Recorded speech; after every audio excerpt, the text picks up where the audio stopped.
And then the other big injury that we just talked about was Rodrigo Abols, This is fourth line. So it's not as catastrophic as if you lost one of your top 9 centers, but it's a loss, though. It's a loss because it's a center, and we don't have a lot of those. Oh, no.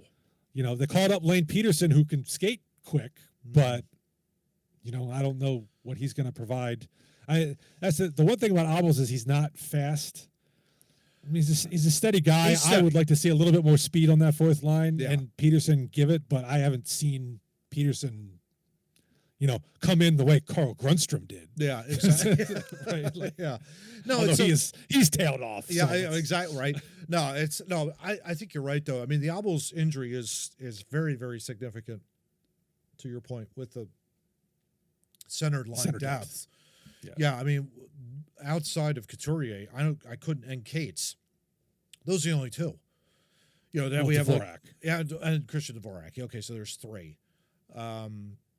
Yeah, it's a major concern, and especially if you're trying to roll 4 lines, if you keep losing that fourth line draw, or whatever number of draws, it's a major issue, and it's something I think that would either you. I don't think you're going to find it. You're not going to find. No one's going to want to give up, players to give the Flyers a center. That's just not going to happen. So the only other way you could do it is really through the draft.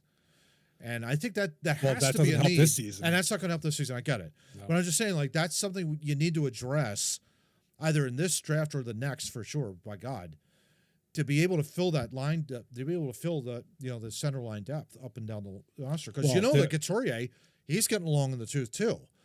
So it's little things like that that's going to start to add up. If an injury happens to Couturier, oh, God, that kind of a deal. Hopefully, knock on wood, that does not happen. But it is a concern. It's a massive concern right now. But every NHL team is looking for a center. Everyone's looking. It's true, but the problem is You called Lane Peterson up from the Phantoms. Who the top prospects on the Phantoms? Barkey's already here. Alex Bump is a winger. No, all your center prospects: Jet Luchenko, Jack Nesbitt, guys like that. They're all in juniors. Yeah, college. Just FYI to Hunter Brody, they're 18 and 19 years old. You don't have to yell and scream into the microphone telling us that they're horrible. They're not. Okay? Well, they're young. They're very young. He's still mad. He's still mad about the York over Caulfield thing. Well, it's like who in their right mind thinks that Cam York is better than Cole Caulfield? Well, nobody except the Flyers thought they could get York and Brink. Yeah. Instead of just Caulfield. Yeah. So you go 2 for 1, right? We got 2 players instead